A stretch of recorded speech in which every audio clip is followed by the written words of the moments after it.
But there's no policy on energy, there's no policy on housing, there's no policy on employment, there's not really much of a policy on anything that you might consider to be forward-looking.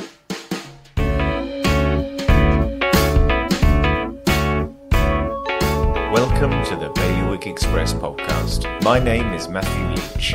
I'll be joined each week by a guest for a series of podcasts. Each will shine a light on topics from across the bailiwick.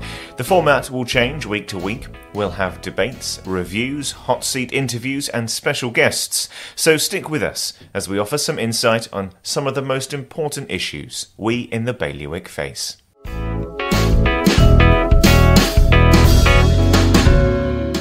The Sark Chamber of Commerce held an event last week called Building Sark's Future. During the event, the Seigneur of Sark, Major Christopher Beaumont, gave a presentation detailing the story of the island and how it's reached a tipping point in time. There's been a growing disconnect, according to Major Beaumont, between the direction of the island and its governing body, Chief Pleas. I spoke to Major Beaumont about the event, the issues affecting the island, and why the Sark Chamber of Commerce could become a leading voice for positive change in the island. Tell me, what happened? What kind of event was happening? This was the Sark Chamber of Commerce, kind of looking into the future of the island. A couple of talks. What happened and who went? Well, yes, you're absolutely right. And it followed on from the Chamber asking me to give my views on a topic of my choice about a month ago, I suppose, which was extremely well attended. So we had about 80 people come to listen to what I had to say, which was many more than I anticipated. And essentially, what I was doing at that talk was to give a bit of history of why Sark has ended up in the position it's ended up in, and to sort of suggest that we really ought to plan for the future. And, that was essentially the drive of what I was on about. I mean, what kind of position is Sark in? And briefly, I won't get you to do your talk again, but, what kind of chain of events or route did you lay out? What I suggested was that Sark needs to plan its future. And that is putting in place policies on, a whole range of issues that you might consider useful. Like, everything. I mean, there is no policy on Sark for anything. Well, it's not entirely true. I suppose education has got a policy.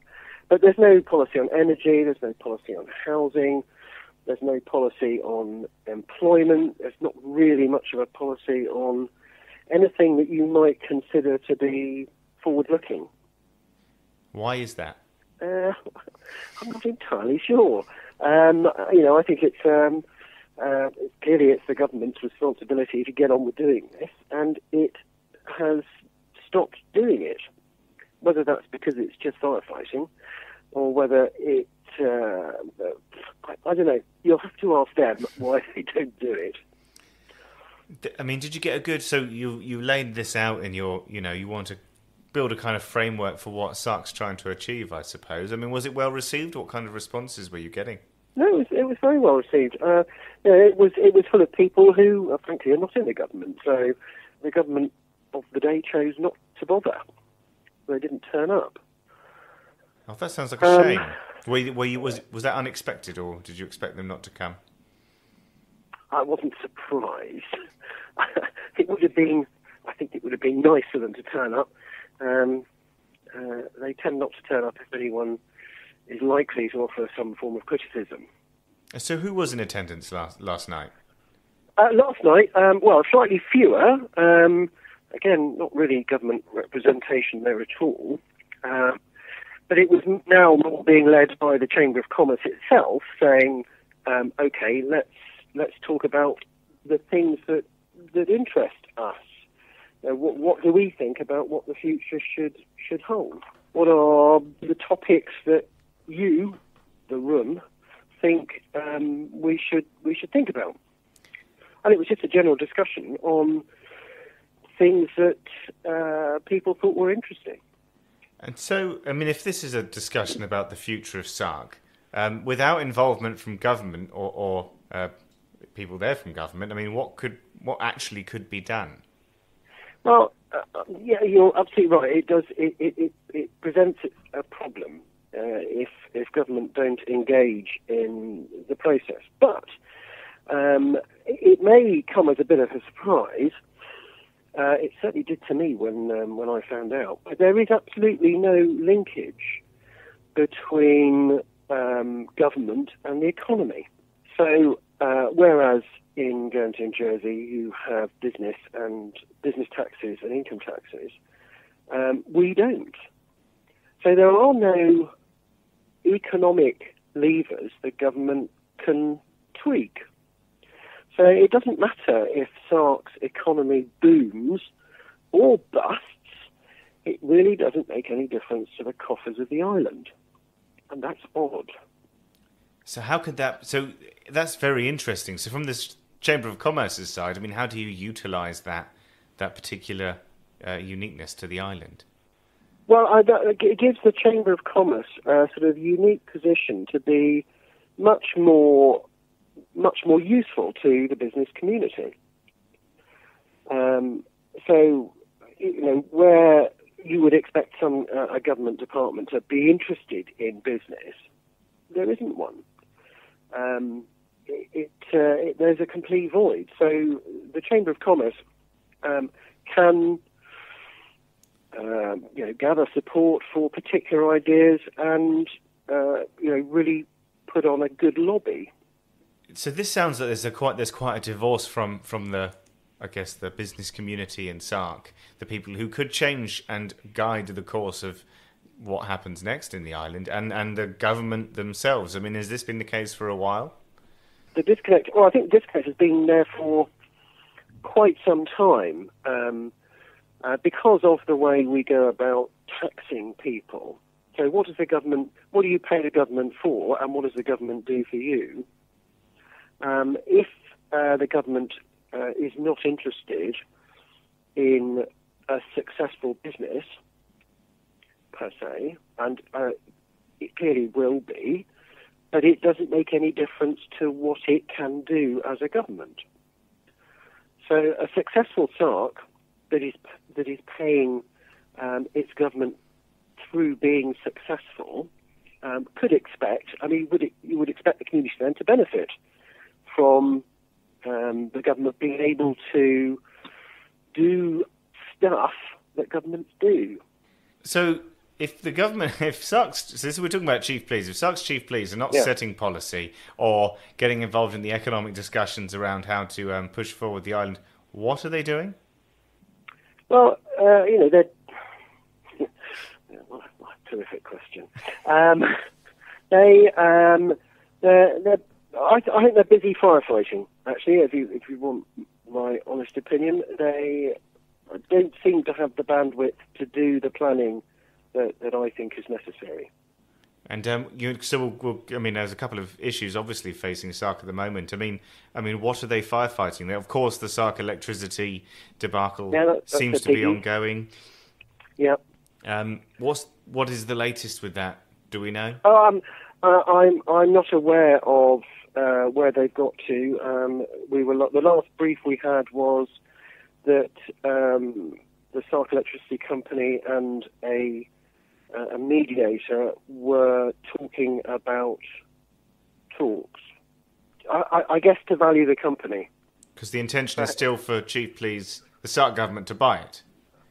That's their stated intention, yes.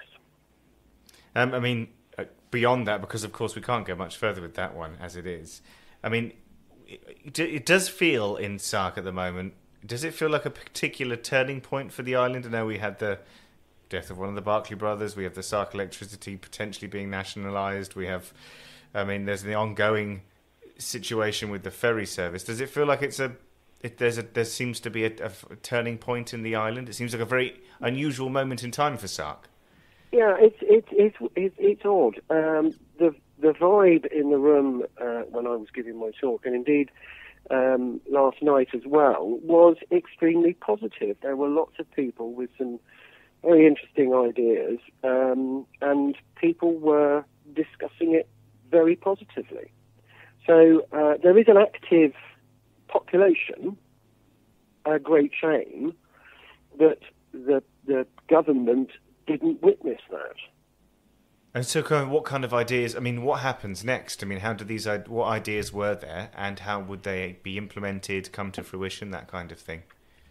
Well, I guess they can only really come to fruition if government chooses to take some on. We talked about transport links, so we have had discussions about a customs post which would allow passage directly to France, which we currently don't have. So any passengers from France transit through Guernsey or Jersey.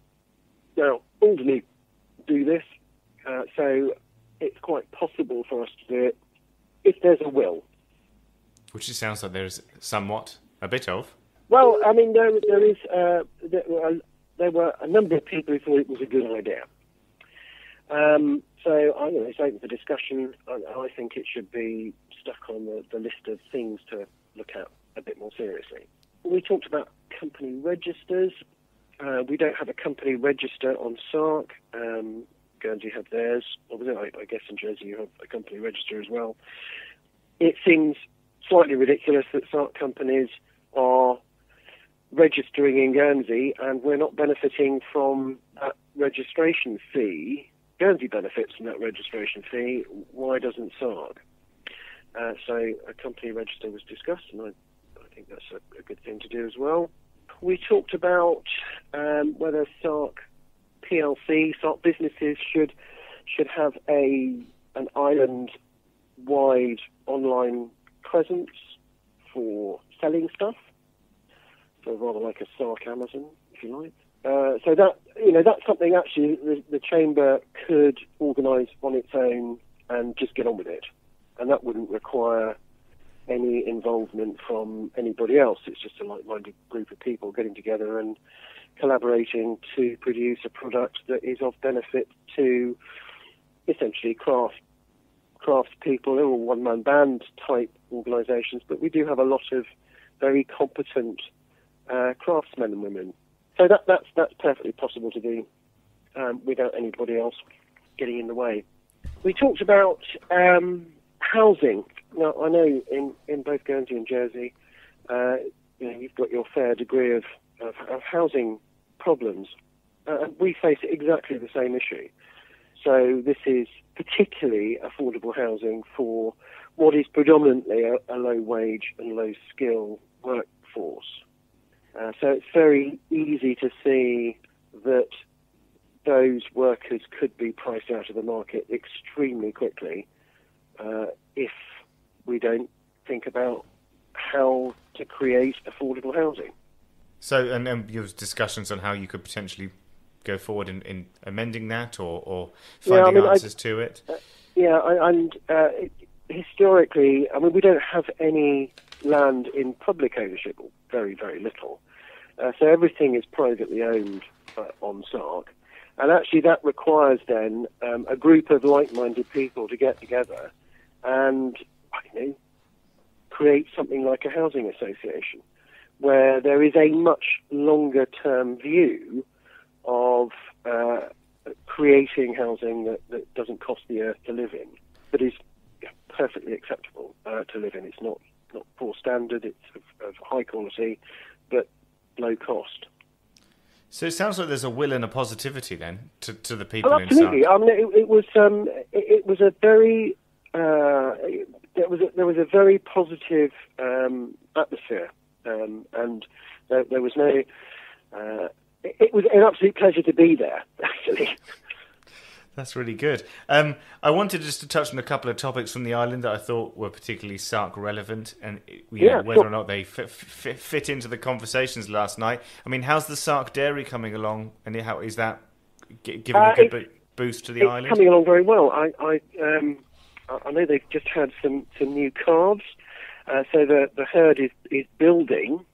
And of course you need new calves for milk, so there are a number of cows due to calve around this time of year in order for their mothers to get into the milking stage for the rest of the season. And I know they're switching production from whole milk to semi-skimmed and cream, and I think that's a very good move, and that will suit, I'm sure that will suit the hospitality industries around Sark very well. And eventually we'll move into higher value products such as cheese, and I'm very looking forward to tasting some of the cheese. So quite a breath of fresh air for the island, I suppose. Dairy is a key part of the environmental infrastructure. It gives you a reason for keeping fields in production for the cattle. It means, because we've sort of lost a bit of connection between the inhabitants and the land, and that's happened in the last 100 years, really. So before then, if you didn't grow it, you didn't eat it. But now logistics are such that it's very easy to bring stuff onto the island, so we don't need to use the land in the way we used to. So having a dairy is very important to keep the land in use. Good. Well, another positive for the island then. I did want to ask if the relationship between the island and the Barclays has changed. Yeah, I think you could say that the old animosities don't exist anymore. Do they still? I mean, is the Evel de Creux still theirs? Is that still? It's still there. I mean, it actually needs a bit of work before it can open up again. Right. Okay. When they plan to do that, that's up to them. But the decar is ready, the moinery is open, and plenty of work is being done on properties that have not been looked at for some time. So activity is going on. So the future of Sark seems fairly bright. I would say it's looking up at the moment. We've got. I still think we need more people on the island. I've been saying for some time that the population needs to increase. Certainly for this coming season, so there are more things open. So there are certainly more restaurants open, and of course the environment looks as good as it ever did. And I know that the guys who work on the paths around the island have been doing a fantastic job, and they're in really good condition. So we're here and ready, and people are gearing themselves up for what we hope to be a very good season. Thank you for listening to the Bailiwick Express podcast. The title track was Shift My Weight by Luno. If you enjoyed it, I know it's a pain, but please like and share. It all helps, and remember, you can hit bailiwickexpress.com to stay right up to date with whatever is happening in the Bailiwick. You can find us online, on social, on email, and on internet radio. There'll be more from me, Matthew Leach, and all the Bailiwick Express team next Friday.